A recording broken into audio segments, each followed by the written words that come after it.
Voilà pourquoi, en plus de l'école, vous devrez bénéficier de formations particulières. Parce que vous êtes les témoins de la situation. Les témoins aujourd'hui et vous serez les témoins demain. Vous êtes mieux placés pour dire aux autres enfants ce que vous vivez parce que cette situation a eu lieu au Burkina Faso. Voilà pourquoi j'ai dit, à partir de 2026, s'il plaît à Dieu, nous allons commencer la construction d'un certain nombre d'écoles qu'on va baptiser les écoles des pupilles de la nation pour pouvoir mieux vous encadrer. Et vous allez intégrer ces écoles-là. Et pour ceux qui souhaiteraient être en internat et tout, nous voulons réunir toutes les conditions. Donc les constructions vont commencer en 2026.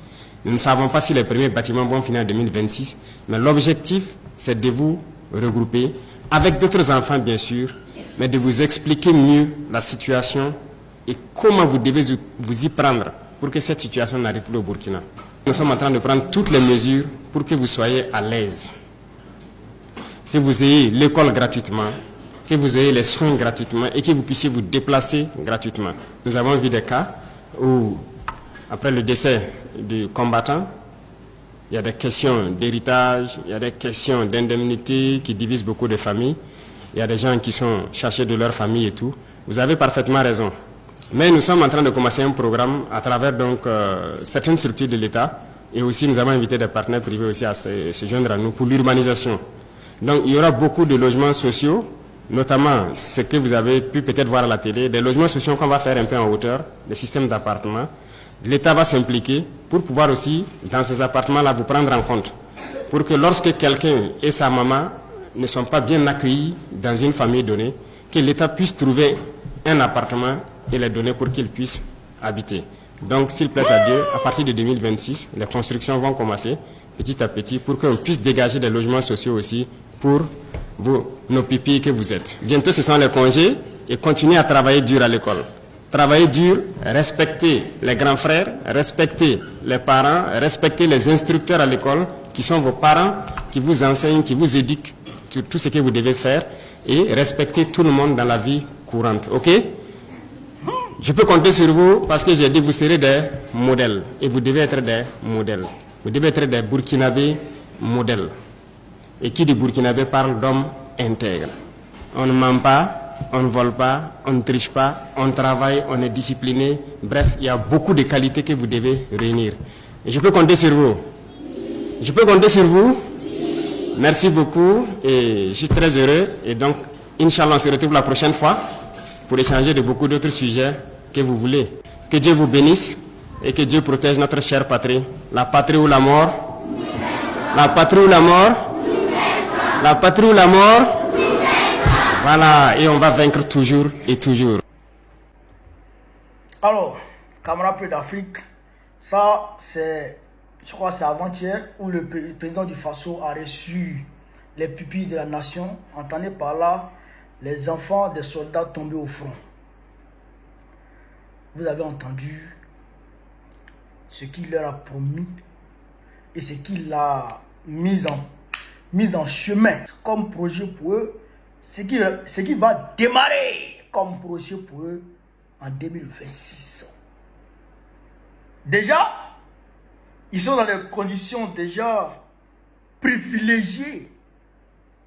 Oui, parce qu'ils se soignent gratuitement déjà. Ils vont à l'école gratuitement déjà. Ils ne payent pas les transports de Sotraco, là, les transports de bus, là, ils ne payent pas. Donc, tous ces avantages-là, ils ont ça déjà. Mais le président veut aller loin. Il veut mettre là-bas haut.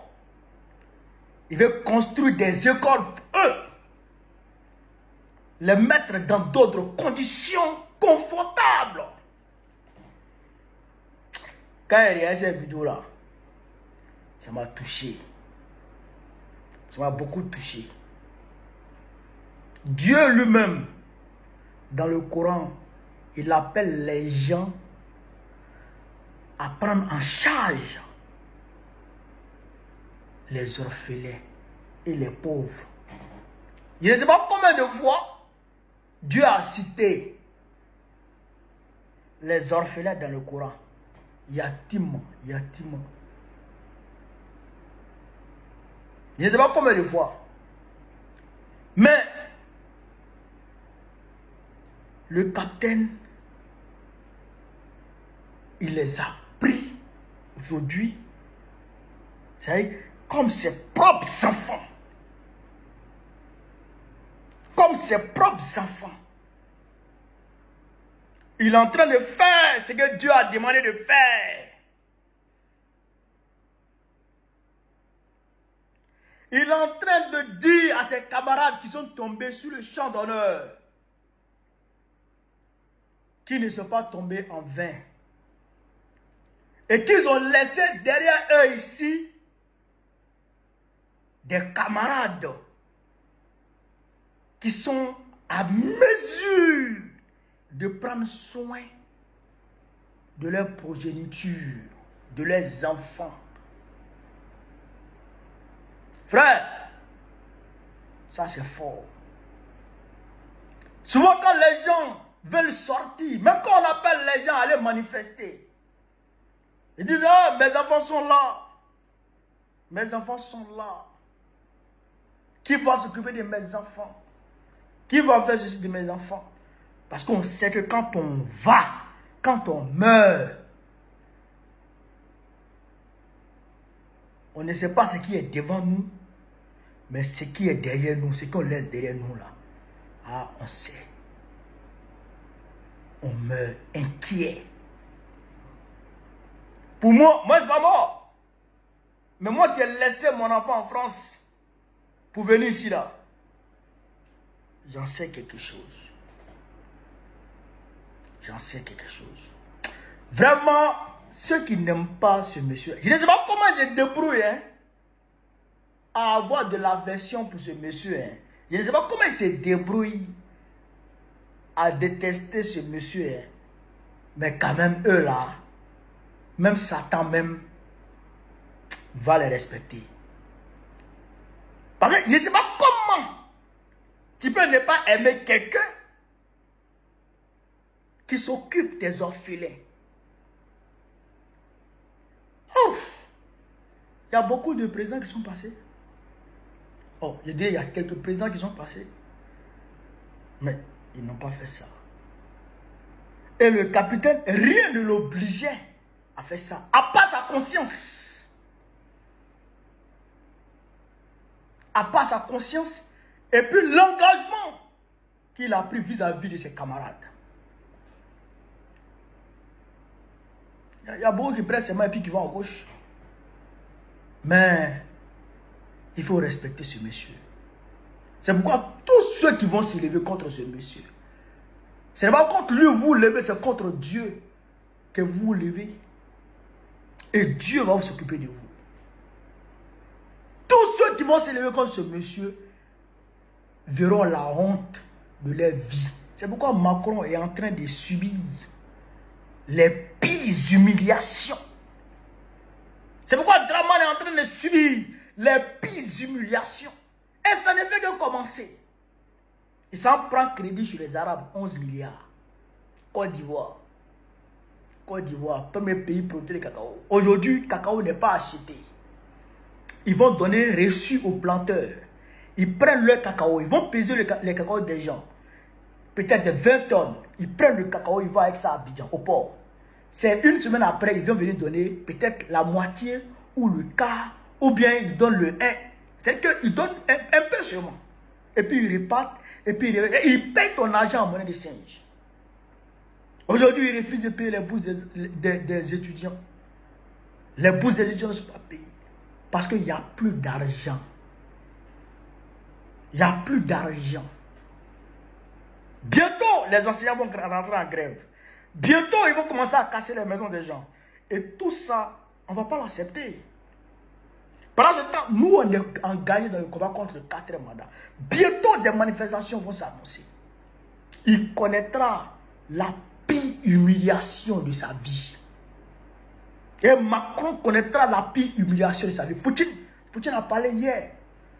Poutine dit, il ne veut pas faire la guerre contre l'Europe. Mais si l'Europe veut l'attaquer, il faut que l'Europe sache que lui, il est déjà prêt. Et ça ne sera pas une guerre comme pour l'Ukraine, ou c'est des frappes chirurgicales, c'est des frappes ciblées. Non, ça sera la guerre totale, la destruction massive contre l'Europe. Vous comprenez ça? Aujourd'hui, Macron est le président le plus détesté de la 5e République française. Le président le plus contesté, le plus détesté. D'ici fin d'année, son premier ministre va tomber. C'est l'humiliation totale. Il a plongé la France dans une précarité économique, mais sans précédent. La France est endettée aujourd'hui à plus de 116% de son pays. Ça ne va pas. C'est Macron qui a fait ça. C'est parce qu'il s'attaque à un enfant de Dieu. À un enfant que Dieu a oint. Parmi ses 3 frères. Il s'attaque non seulement à Ibrahim Traoré, il s'attaque à Assimi Goïta et il s'attaque aussi à Tchani. Oh, c'est des gens, c'est des enfants de Dieu. Je voudrais saluer le capitaine Ibrahim Traoré. Non, vraiment ça là, ça m'a touché. Hein. Il a pris les mêmes engagements vis-à-vis des femmes, des combattants qui sont tombés. Non, je suis vraiment, franchement, je suis touché. Je suis vraiment touché par cette vidéo. Vraiment, Ibé, c'est un grand homme. Il faut le respecter. Que Dieu continue de le protéger, de raffermir ses pas dans ses engagements jusqu'à ce qu'il puisse atteindre son objectif, c'est-à-dire la libération totale de l'Afrique. Et on est là, on est engagé, on est dedans, on est dans ce combat et on va arriver au bout ensemble, Inch'Allah. Voilà.